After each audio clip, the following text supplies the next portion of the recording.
But I do have a presentation now on specifically about this this thing. So what you have is a Hitex LPC3250-stick. So it's an ARM9 processor board, but it plugs into a USB slot. So it's fairly neat and self-contained. And it's very kind of NXP to donate these to this session. So I want to have a quick look at what is on this board and a few practical hints about making use of it.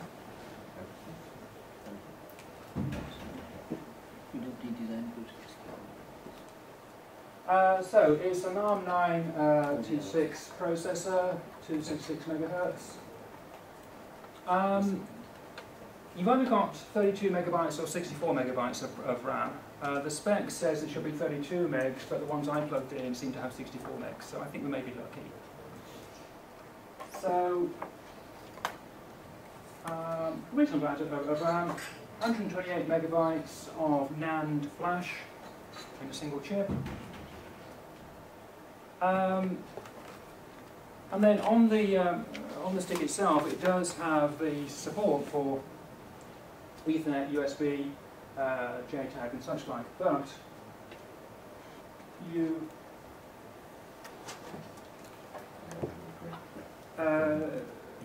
it doesn't actually have the connectors. So in order to get access to Ethernet and these other things, you will need this other bit called the COM board. And this just slots into, if you look very carefully, there's a connector there. That slots into that. And then that gives you Ethernet, serial. It does have USB, both function and, both host and device. But unfortunately, I don't think the USB is fully working yet. I should say that the Linux support for this chip was done 2 weeks ago by NXP.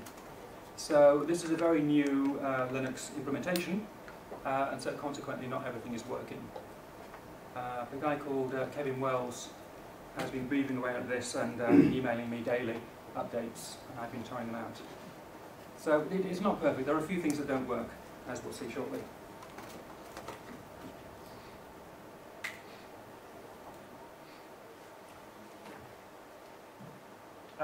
So here's the COM board, connectors for those things. Oh yeah, there's a little slot here where you plug in an SD card. Unfortunately, it's a mini SD card, which is the one sort of SD card I don't have. I've got micro and full-size SD cards, but I didn't have a mini SD card to hand. So I don't actually know if that SD card slot works or not. If any of you happen to have a mini SD card in your backpacks or whatever, I'd be interested to know if it works. And what you're going to do shortly is plug the two together like this, and you'll need Ethernet to go to your laptop. The USB, you can plug this directly into a USB slot, but it's more convenient. In this pack here, there's a little USB extender, which is handy because this is quite a chunky thing. It won't fit into a lot of things. So plug in the extender and then plug it into like that. And optionally, you can plug in a second serial port here. So this essentially gives us one serial port and power. And we've got a second serial port there if we want. By the way, I seem to confuse a lot of people by describing this cable here as a loopback cable, which on further investigation it turns out is not exactly what I meant. What I meant is, and I hope you all have one, a crossover cable. So we can connect this to a laptop without need for a hub. Actually, while we're on this, hands up those who do have such a cable with them right now. Okay, some. Okay, well it just so happens I have a bag full of such cables, but probably not enough for everyone. I don't think I've got 9 of them. The laptop's not auto-switch anyway. Well, yes, some laptops will, like you say, auto-switch, so maybe an ordinary cable will work. Okay. Plug it in series. Plug it in C, exactly. Plug and play, as they say.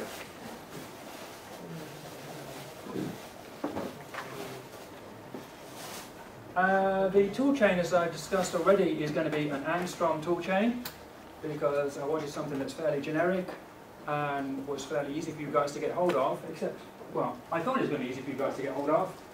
Unfortunately, it turns out that the Angstrom guys have exceeded their bandwidth this month, and so everything's been on go slow. So I apologise for that. But I did put copies on embeddedlimits.co.uk, so if you haven't downloaded it already, you can go and download it from there.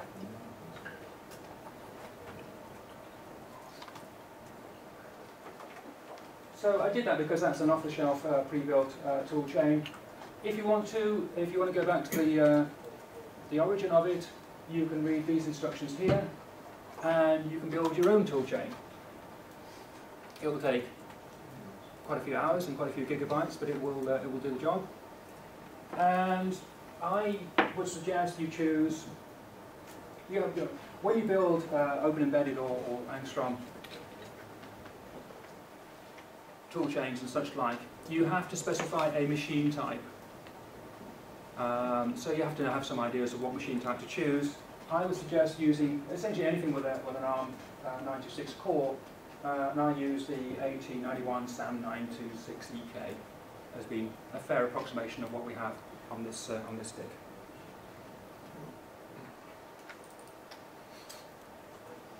So shortly, but not just yet, but shortly, you will install your Angstrom toolchain.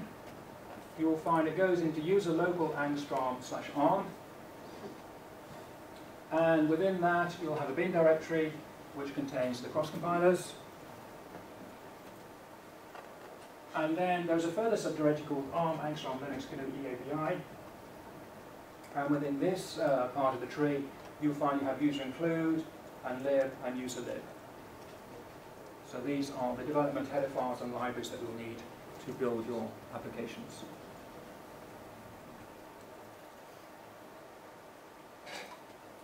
So here's a very quick example of what you'll need to do just to make sure it all works. Standard hello world program. And then to actually do the compilation, you'll need to, as I showed a couple of slides, I showed a couple of presentations back, set your path to include the Angstrom toolchain, compile it like that, and then when I type file, hello ARM, it should tell me that it's an executable, it's an ARM, and the rest is not very interesting. Okay, so that's the toolchain part of it.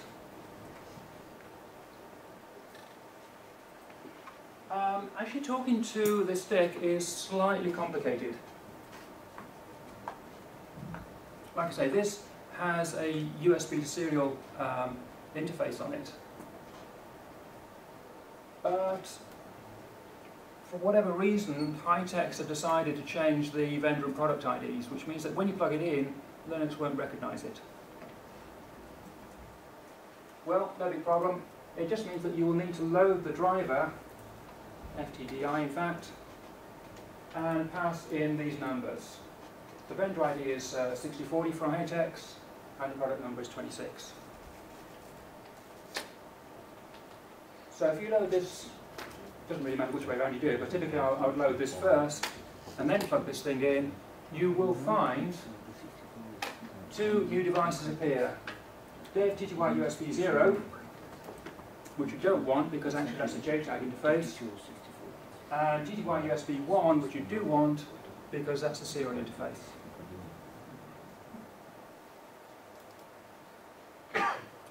One of the annoying things about USB is that when you unplug the stick, and you'll have to do that at a couple of points to reboot it, when you unplug it, these things will disappear. And if you have a terminal emulator running at the time, it will get awfully confused. So it's best to exit the terminal emulator and then unplug it. And then plug it back in, and then quickly load the terminal emulator again in order that you see the boot up messages. So it's not ideal in some ways, but it does work.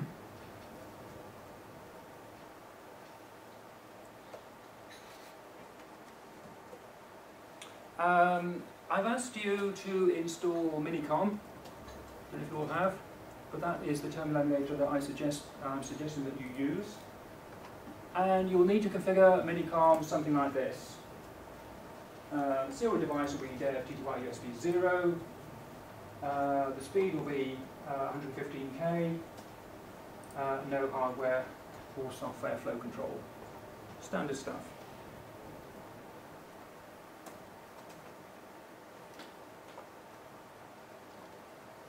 Next, you will need, when we come to put things into flash memory, you will need to know how the flash memory is laid out.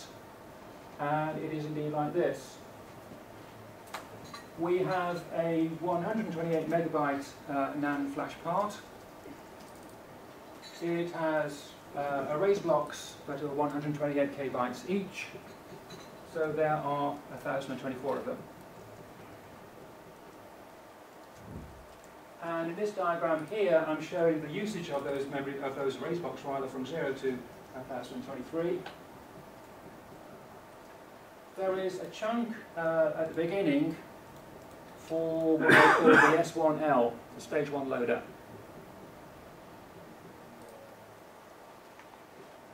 And in fact, when you power up the stick up, it first of all goes into the stage 1 loader. But you won't see that because that's invisible. It will then load U-boot, which is stored in this chunk here, and then the U-boot environment is stored here, and then above that, the first bit you can access from Linux. We have space for a kernel, 4 megabytes, and then the remainder, 108 megabytes for a root file system. I don't quite know why the amount reserved down here is quite so large. Obviously U-boot is nothing like 12.9 megabytes, it's only a few hundred K. But I didn't get involved in that. That's just the way the bootloader is set up.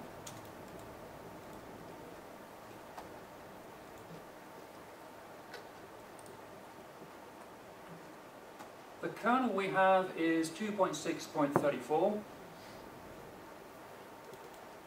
And there is a board support package in the terms of a patch to go with it. Now, like I say, this is a work in progress. This has only been up and running for a couple of weeks. The things that we know work are the UART, the Ethernet, and the NAND flash controller. The USB interfaces are known not to work. The mini SD interface nobody's ever tried, because neither me nor Kevin actually have one. And the real-time clock and a few other bits and pieces are also known not to work, because one of the clocks is not configured correctly. It is my hope, by the way, that we will do updates to this kernel over the coming few weeks and months. So I will post appropriate links on the ELC and eLinux websites, so that you can get updates if you so wish.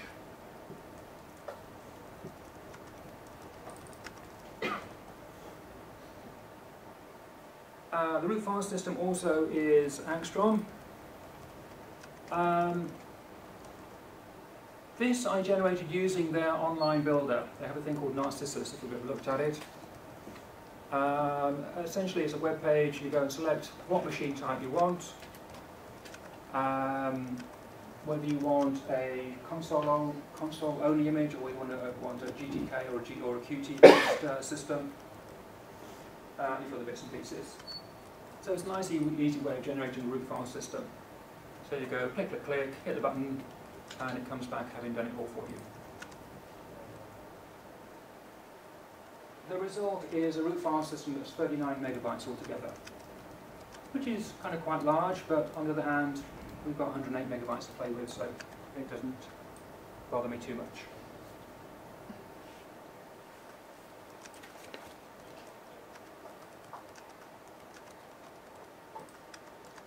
Oh yeah, okay, this is a slide about configuring networks because later on you may have to do this. Actually, having thought about it a bit more, you don't actually need to do anything. Never mind, it's good to know these things. Angstrom uses the IF up and IF down utilities, and they are configured using this file here, etc network interfaces. So within etc network interfaces you will have lines like this. So this says that the loopback interface LO is configured automatically at boot up, and it uses the standard loopback interface address 127.0.0.1. This says that interface ETH0 configured automatically at boot up, and it's going to use DHCP. And then this one here is a fictitious example of a second interface, which we do have. There is no ETH1, but this is here just to show you how you would define a static IP address, which you may need to do.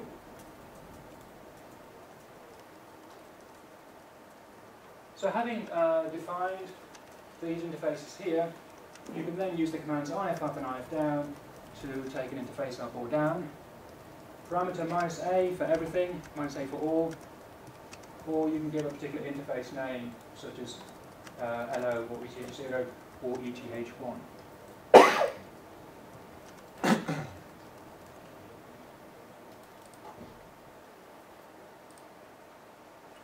Now, one of the great boons of using things like Angstrom is that it has a package manager, which means that you can install software at runtime. And the Angstrom distribution has something of the order of 1,000 packages that you can install. Now, I think this is really great. So it means I no longer have to, when I'm installing a new service, copy the program and then work out what libraries it needs and then work out what configuration files it uses. I can just go opkg install, blah blah blah, and the whole system does it for me.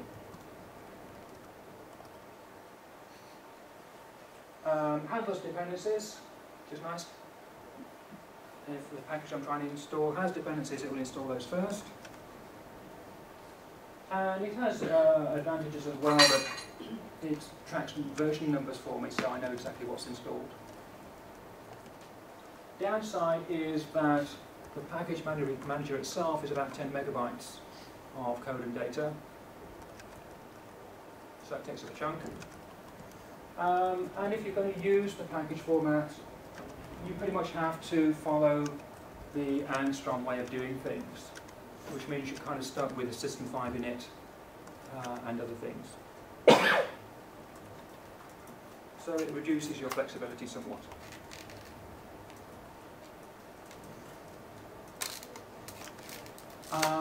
Here are some opkg command lines you can use. Normally you start off with opkg update. This will read the configuration in etc opkg, and within there you will find the definitions of various feeds or repositories. By default they all point back to www Angstrom distribution whatever, which means that you'll need a network connection for them to actually work. You could in theory change them to be either a local server or even a local directory. In any case, you'll need to go opkg update first. Opkg list will then tell you what packages are in the repository. List install tells you what's installed, and then install installs a package. Or you can actually bypass all of this stuff and just go opkg install and give it an absolute package name ending in IPK. So in fact this line here and this line here will do basically the same thing, except now we're pointing it to a particular archive. This is very similar to the Debian package manager. In fact it's actually a subset of DPKG.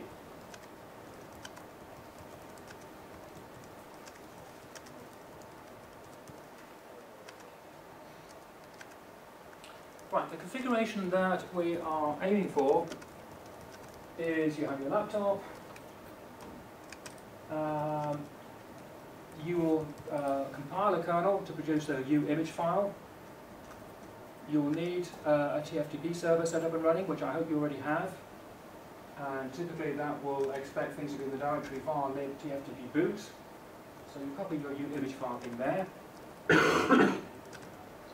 U-boot you'll configure U-boot to go and grab that file and start it running. And then you'll configure the kernel to mount its root file system from this directory on your laptop. So you're loading the kernel using TFTP, and the kernel is mounting its root file system using NFS. And that's a typical development scenario.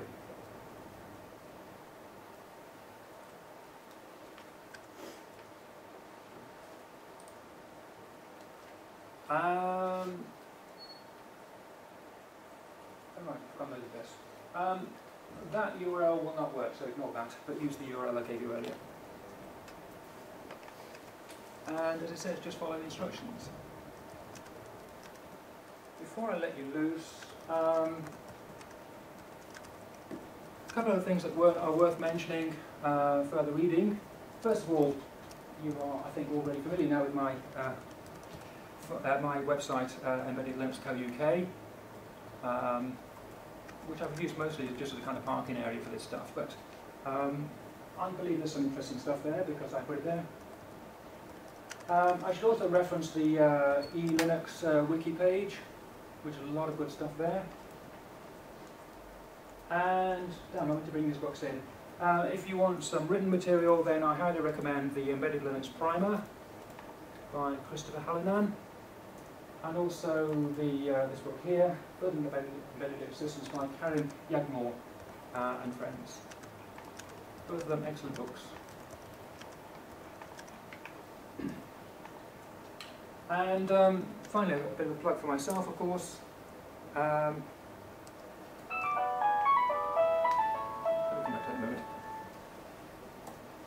bit of a plug myself. I'm a freelancer, so I do training sessions such as this, and I also do consultations and implementations, board bring up, board support packages, device drivers, all that kind of stuff. So you never know, you might need some help sometime. And the last thing I want to say before I let you loose is thank you for listening to me for the last couple of hours, and I wish you happy hacking. With a star here, which you probably can't read it, but this is the definition of a hacker that I prefer.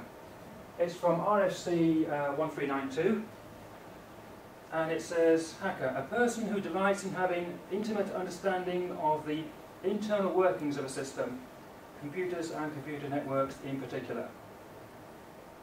So I consider that as me. Well, at least I endeavour to. It says, the term is often misused in a pejorative context, where cracker would be the correct term. See also cracker. So, yes, I'm a hacker, but not a cracker. Thank you. Okay. You're too kind. Okay, good. So we have, well, about an hour actually before lunch. So you have the boards, you have the instructions hopefully. I have some cables which I can pass around. So let's see how far we can get before the end of the session. And also, if you want to ask any questions, please do so. So, once again, the instructions, where are they? Okay, that's a very good question. I wish I had a picture of it now. Of course.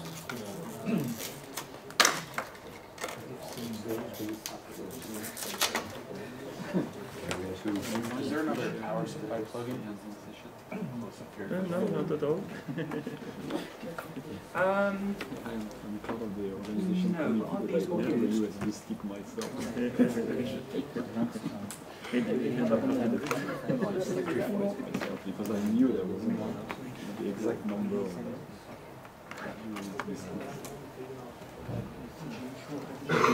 Maybe. Worker systems owned by Angstrom. 80% for airports. Systems. No, you need both. You need both. Systems for airports. We have solutions for it. I hope you all have a version of Linux installed, of course. Just really started. You mentioned that you have. Well, we are using the PC version. The package for Toolchain. Surveillance system, but that's the PC version. I do. Linux. You want that URL? Everywhere else. Using it on Okay, I'll put that on the screen in a moment. Unfortunately, the projector is shutting down, so I'll go wait for it to finish now before I can power it back up again. Do you need the package? I have them on the key. Oh, you do? Yes. Okay, thank you very much. very good Linux people. That's for myself. I've been doing Okay. for 12 years, but always in Yes. Windows. Can we get the slides? Can we get the slides? Yes, yes. I'm just putting that on the screen. As soon as it powers up. So the instructions are inside the quick start. CRV.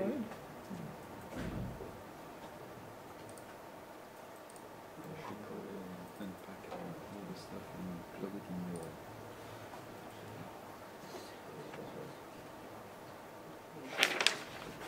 So I downloaded this file. Use quick start, yeah, that's it. And, So it's So I have that can you see that? USB key, I already have it on mine. It's Stop, I think. linux-quick-start.kgz yes, and in ELC-E 2010 in downloads. and the instructions are inside. Yes. Do you have So if a you go and USB grab key? that, there should be the slides and the thing called lab notes. Do you have a USB key? It's a I PDF. already have it on my desktop. You can Okay, but I have a file here, so and I have unzipped it. I don't see anything remotely resembling a IPK. I have unzipped the package here that I downloaded. Yeah. And now where are the instructions? This is the unzipped contents, I think. Oh, right, yes, quite right. That's the one bit. So in addition to that, you also will need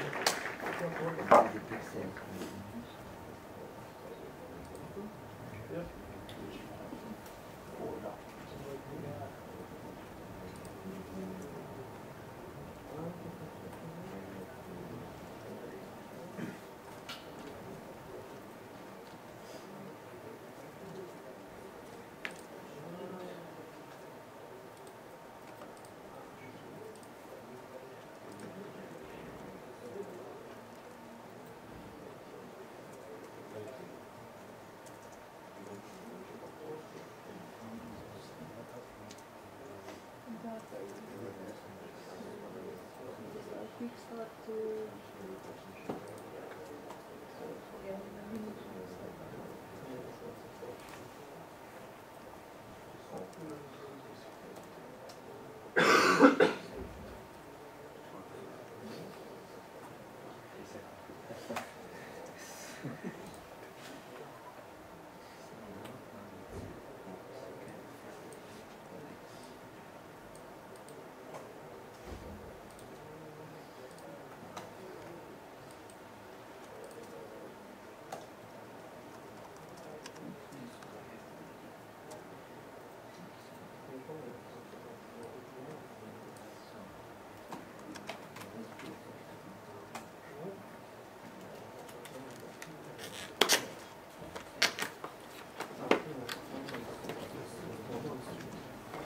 I think maybe you have a different file. The one that was on the URL, which I've just taken off the screen, you should have the three presentations and one called Linux Quick Start Lab Notes PDF. Maybe it changed since Friday then. So have another look.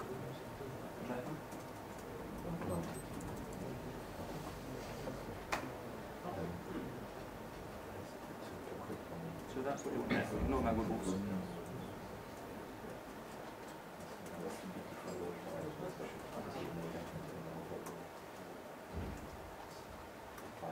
is the kernel running in that package too? Kind of is, yes. Try again.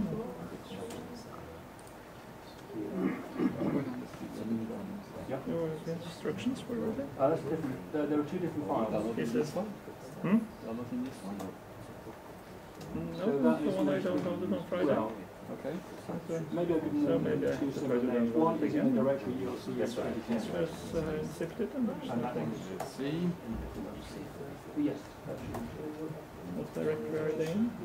Are they? I downloaded this on Friday. Yes. I did- No, I only put this up here yesterday. Oh yeah. That So was too early. that's what I say.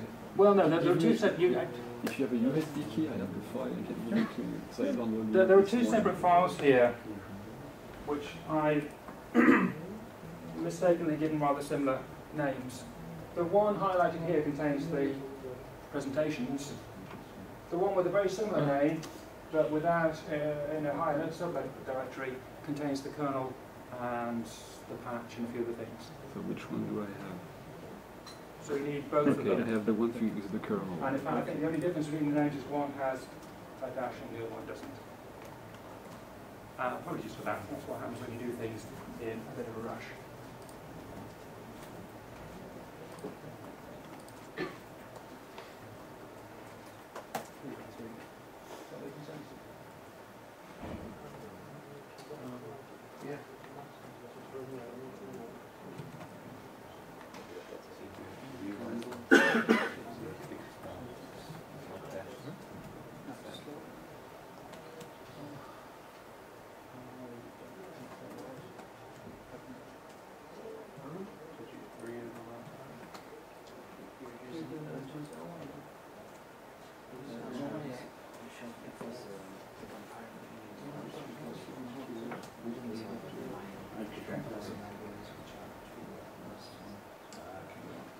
Oh, somebody else made the Toolchain, didn't they?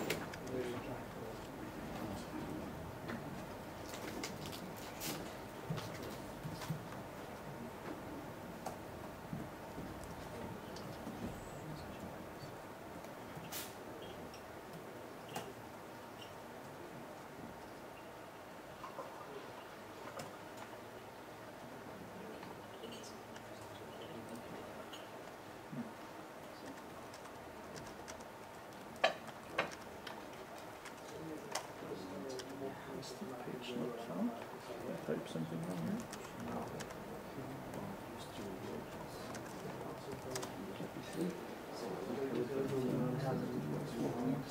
Week dash start. 5.2 not found?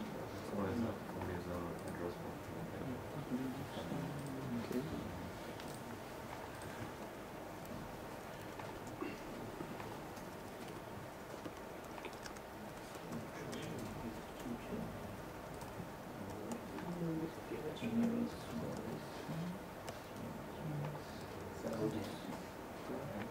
Ah, GC, not GC2. Yes. Let's try again. Aha, fantastic. Yes. GC2.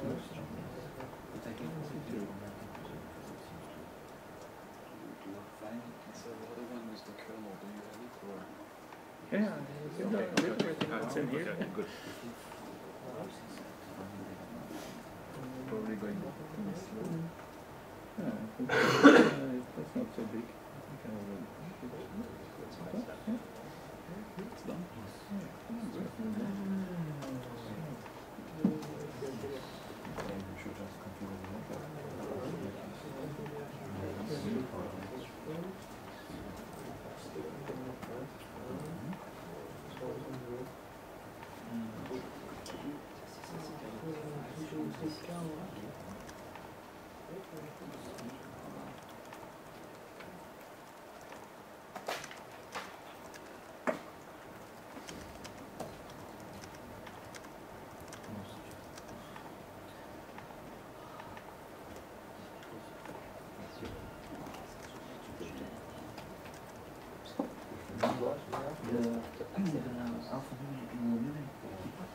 Right, hopefully that's everything you need on the screen there now.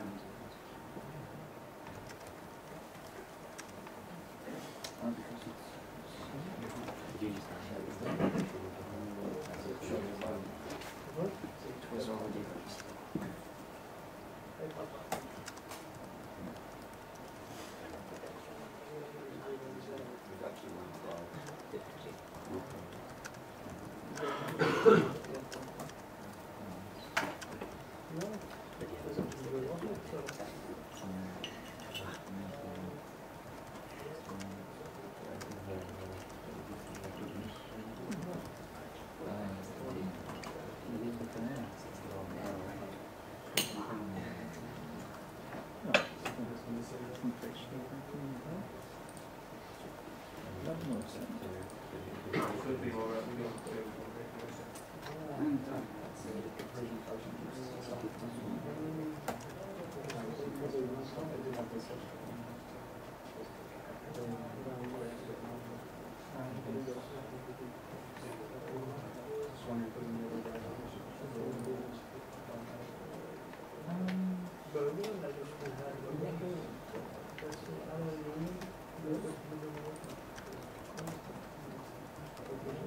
I mean, you can just take the TDI.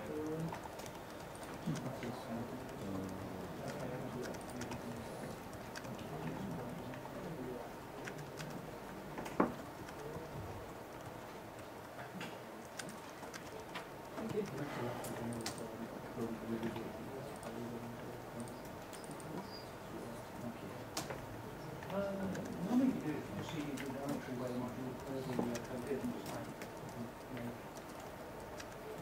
modules, I just make the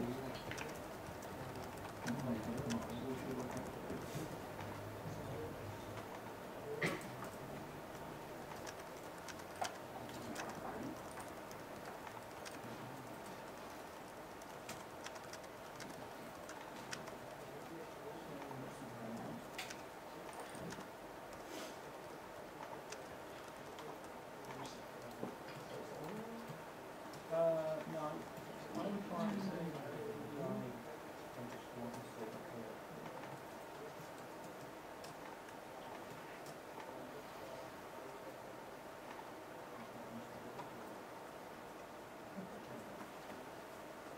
oh no, right, yeah, you need to get back. No, you need to go back and find out.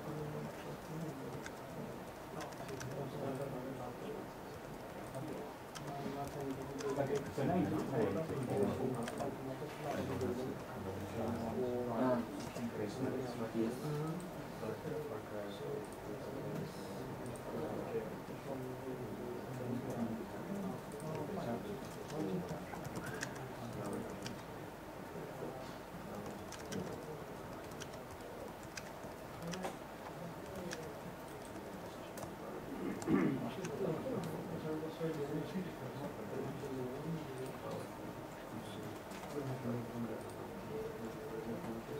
no, you don't have to. Well,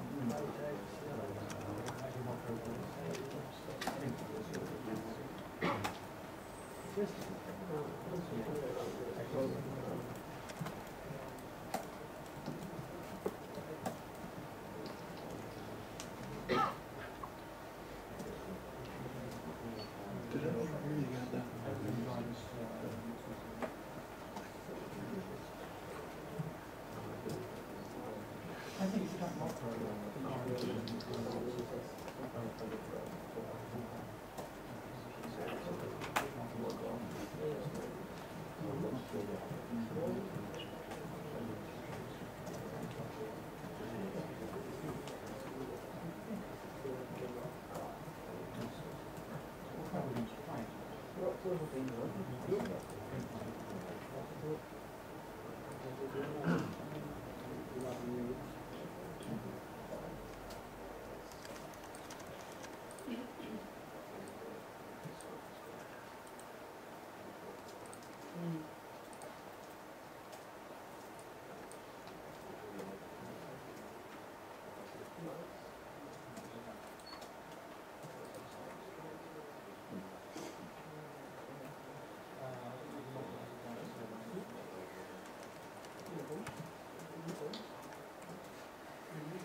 So you haven't installed this Angstrom.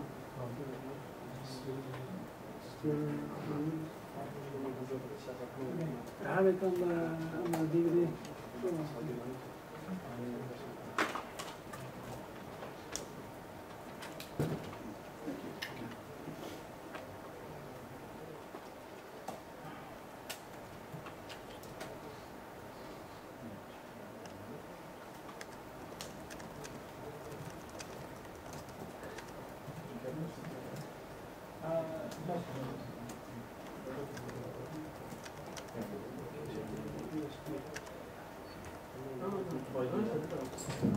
Många har ju taggen så.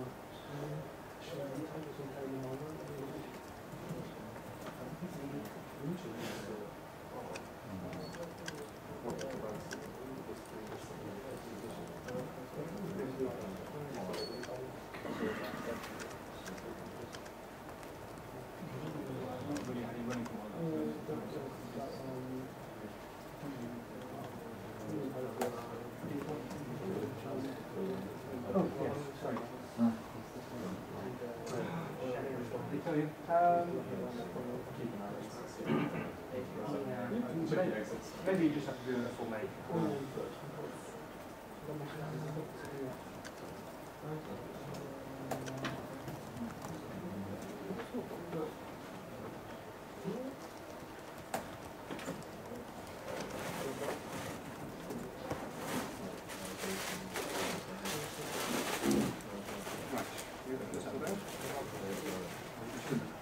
You got all the stuff.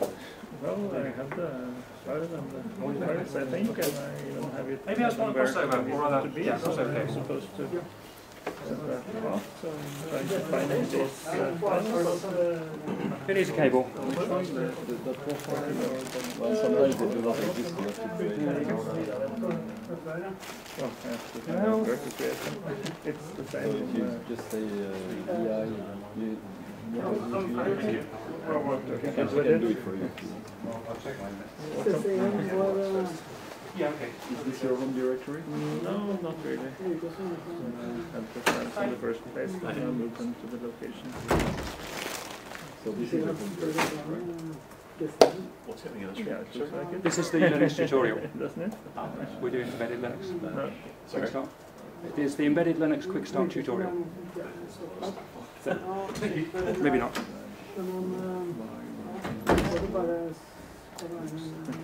It's here, I think. Norwegian keyboard. Basically,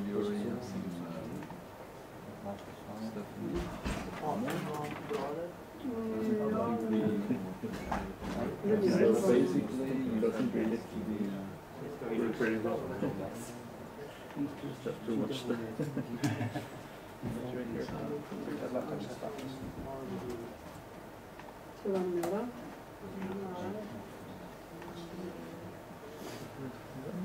Det ligger en sånn sett på vanlig i Angstrom. so you created this directory. yes, I moved it to there. It should be there now. I have them already unzipped it to different locations.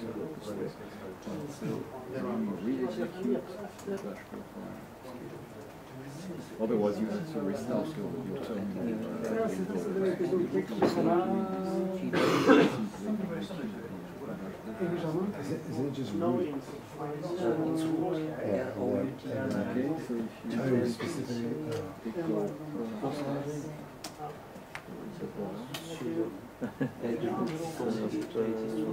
I don't think it's the end. Yeah. And there's no space between. Ja, det var No det. space between default. you say you had it at the beginning as the first. You're familiar with the Unix environment? A bit, but I'm not very good at it. As Windows. Yes. Yeah, I know the plan. Yeah, but it will be very interesting to see if it works, because I just tried to execute the binaries on Friday when I done zipped, and it would just say inside. Yeah, let's see how it works. Can you create the I don't know. Was it part of something we installed or zipped or something? Chris, Do we have to write the hello-arm.c file, are we supposed to create it by ourselves? Det virker som hele compileren. Yes. Okay, so this But there is is, the code for it is in the slides. Oh, really? Yeah. In the section on Toolchain. So you'll see it in the first presentation. in the last which slides the last one? The first one. The first one. so you would be more comfortable with your mouse. Yeah, in the beginning. So in the bit about Oh, I see, yeah. you skip forward about 5-6 slides. Vilken av de här har du stoppat in? Det här är den 686. After you go out, Två bitar. Ja, den ska alltid funka. Här har man en... Maybe it's the wrong. Ja, men jag kan... Och det här är en 62. Ja, det är... Ja, precis. Put it in there somewhere. Okay. Jag tror det var lite... Ja. The third one? Let's see. The third one. I think it must be the third one. I can move things around so I've lost track of things. Okay, skip forward a few slides there. Okay, that's where triangle. Yeah, that's this. Don't copy paste. Can I do the same magic that you did last time? I can use Control C here, yeah. Try again. Looks like power is not... VI a new sign. VI and it's supposed to be called hello.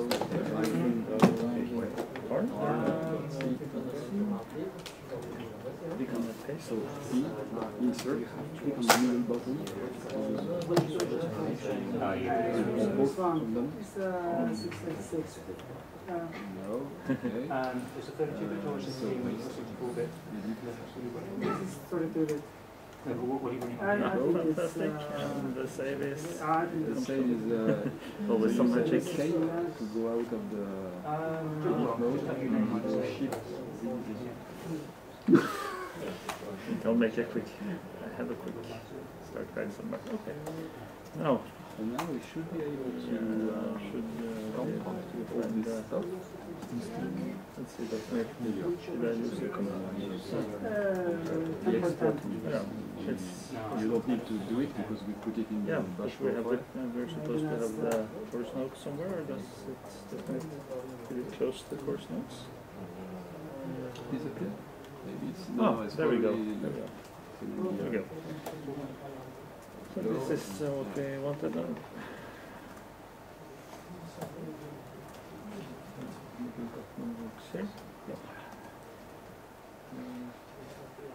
It should only be the...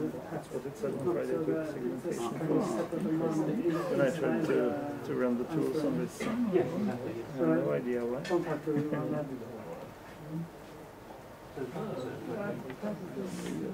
should have a bot, we should have a bot. Yes. If you type source slash Yep. user local Angstrom. Okay, so it's really I'm not very happy with it because I'm using Ubuntu instead of, no, instead of using Cambrigde instead of using could it be? So that? Yeah. And then... Some fundamental problem here. I think this then is a problem of using the too recent version of Ubuntu. Yeah.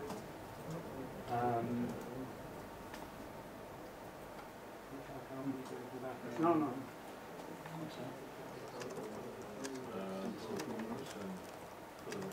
I just grabbed the latest when I installed it. Yes, I would have done, but I knew I was doing this ahead of time, so I decided not to until stuff on this tutorial. You would try Toolchain and see if anybody has a workaround for that. Yeah. But I'm afraid I don't have any independent magic bullets. No. That's good.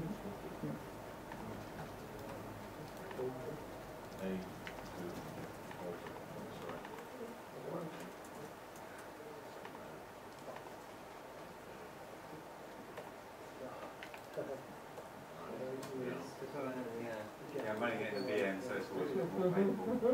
Yeah, lovely.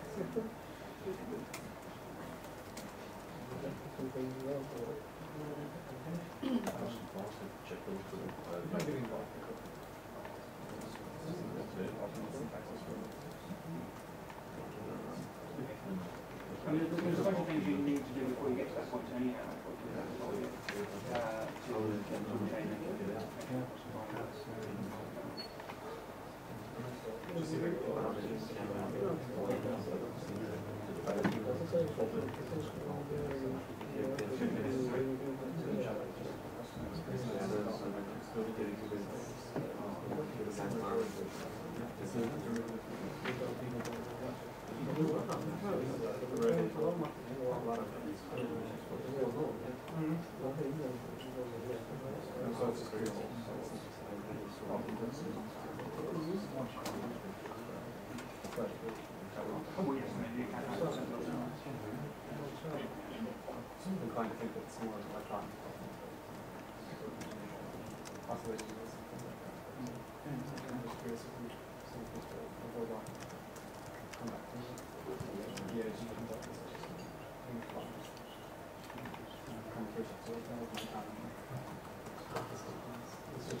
have this tar file long ago, or in the one in which you have the compiler? When did you download it? On Friday. But what I did, I unzipped it using this this tool here. Maybe I should have it's somehow unzipped wrong because I didn't use the command line options. I think then it would be really wrong and not do anything at all. No, on Friday? Oh, no, that's not. No, just unzip it.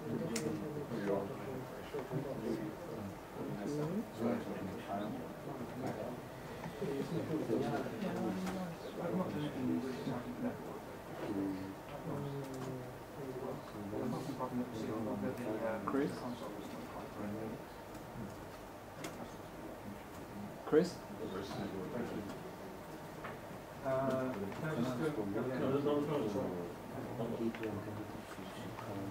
Hi guys, what you done now? We are in deep shit, we have a segmentation fault. Does it segmentation fault in the execute the tools? Right.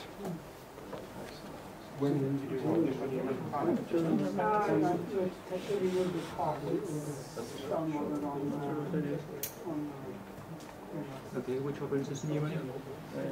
Cambrigde.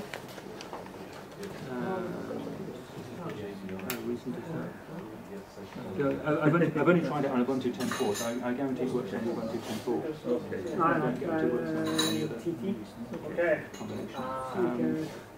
Do you have 32 bits?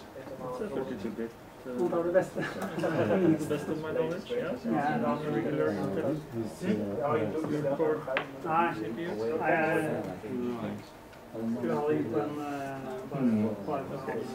Maybe just not my luck.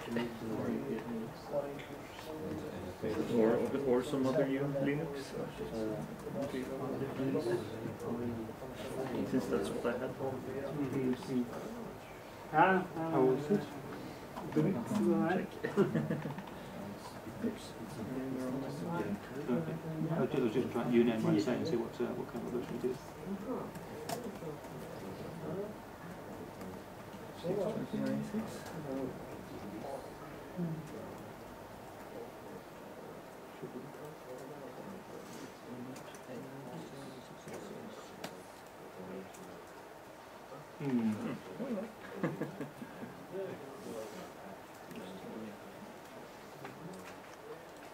It's usually a problem with library compatibilities.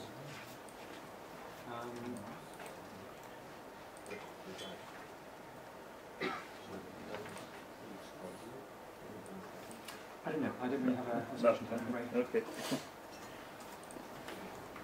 I have Ubuntu, but the problem is you have everything. Yeah. can try on my laptop. Yes.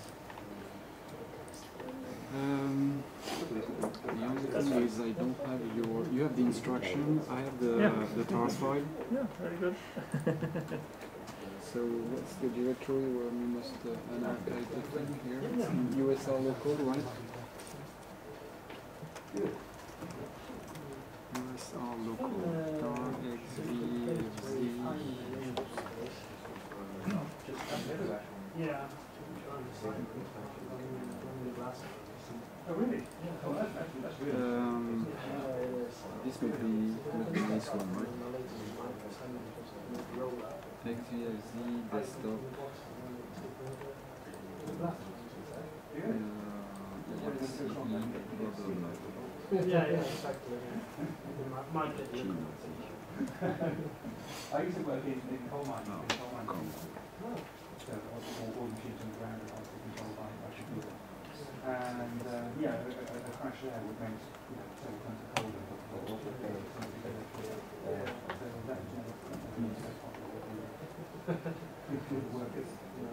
Sorry? yeah, several tons of CO No, especially since the thing costs X amount of money to understand. I'm sure you've got lots of that. Yeah, that's a good one. I like things like that. Yeah.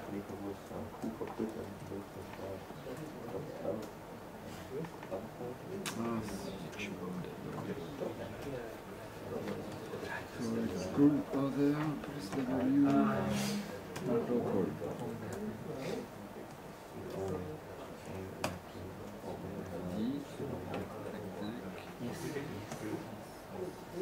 A lot of problems with different versions of the cloud. It's not the right one. You should download another file, right? Add libraries, but It's can't not put them up. the right one. I downloaded another one, but where is it? Add to this shared libraries.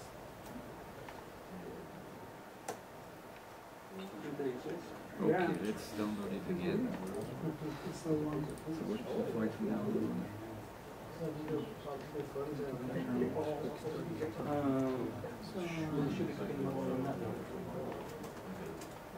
Tutorials, it's there. worked with them some years. The 32-bit, this one, right? That you downloaded? Well,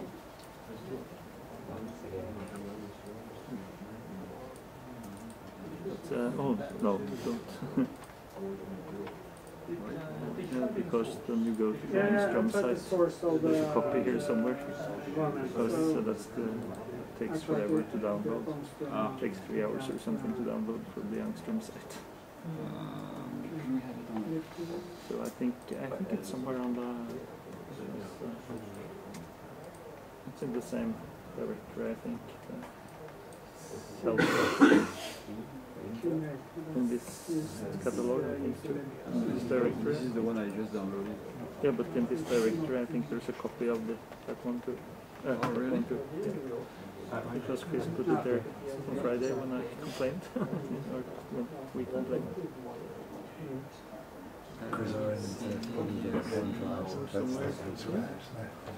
Okay. Get on the ghost halfway through. So. APK? So yeah, I'm just downloading. Okay. No.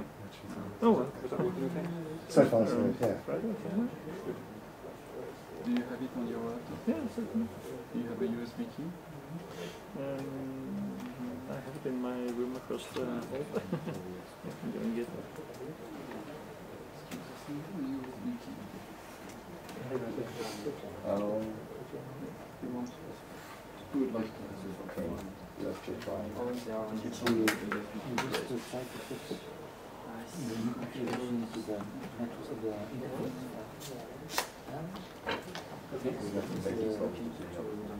It's this Angstrom. You should have it on the USB key. Yeah.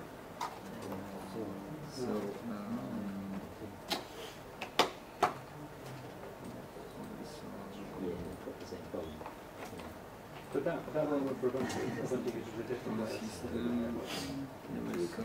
I try to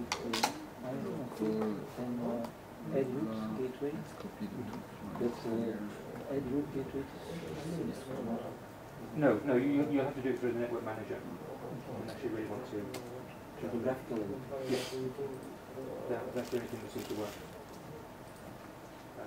First, you would like on somewhere over here, shoot, and I'll come through network.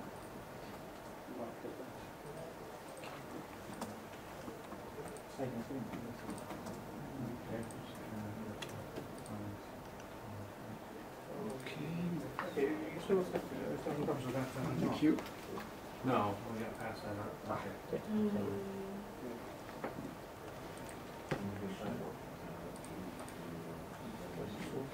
Yeah.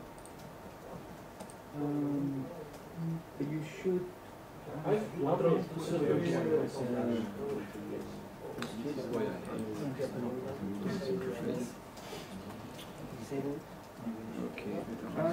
Okay, right, so you want to give a static IP address so you can access this thing. Is that the point you're at? So that this thing works? Yes. Okay, yeah, so, okay, so wired, yeah, so IP4 settings.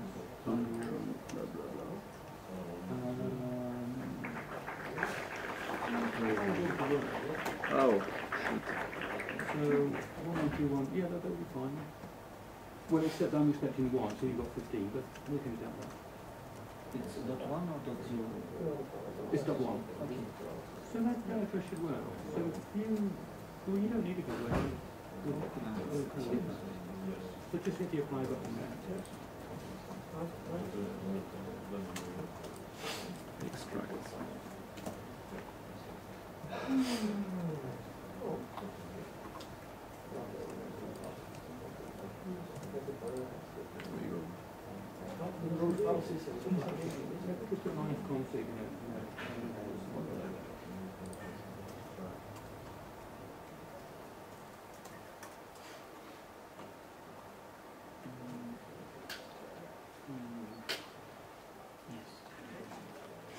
Okay, right, so there it is. So it has sequence. Yeah, that's fine, it's fine.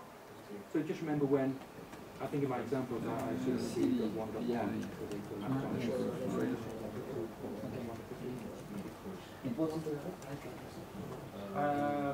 That will be .1.101.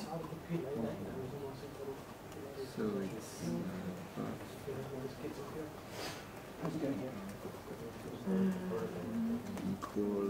equal what?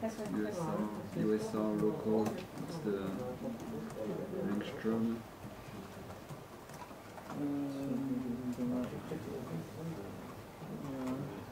Angstrom R-bin.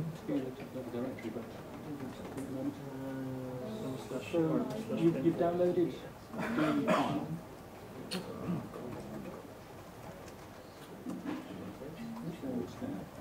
Okay.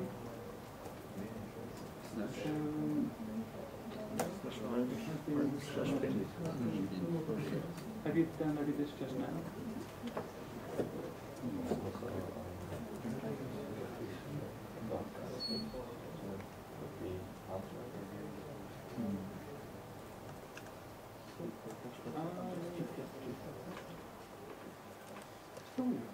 Which version of Linux is this? This is Ubuntu 1.109.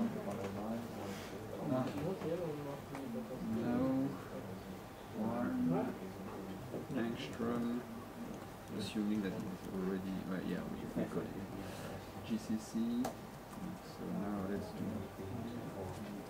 here. So CDTFP. I think just behind you is having problems with segmentation. No, with missing line there.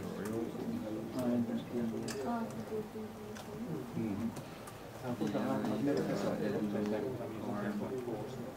C. And it's probably include stdio.h. I have a, yeah, if I put a copy onto an understick, I'll get that to you.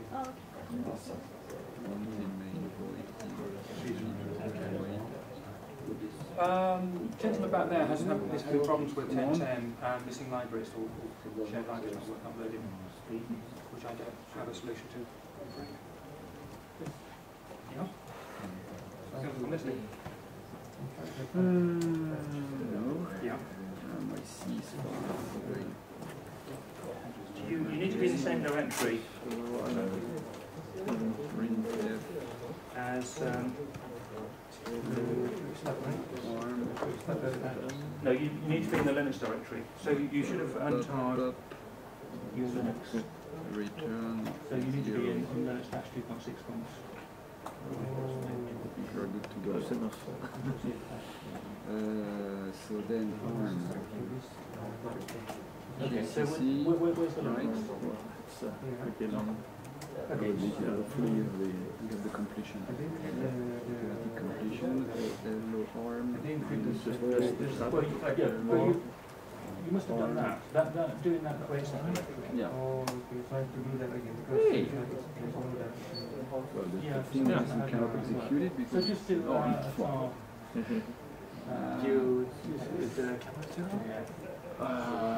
yeah, I'm sorry. As we can just pause it. Yeah, we should actually. People are making labs. It works. And you don't see that.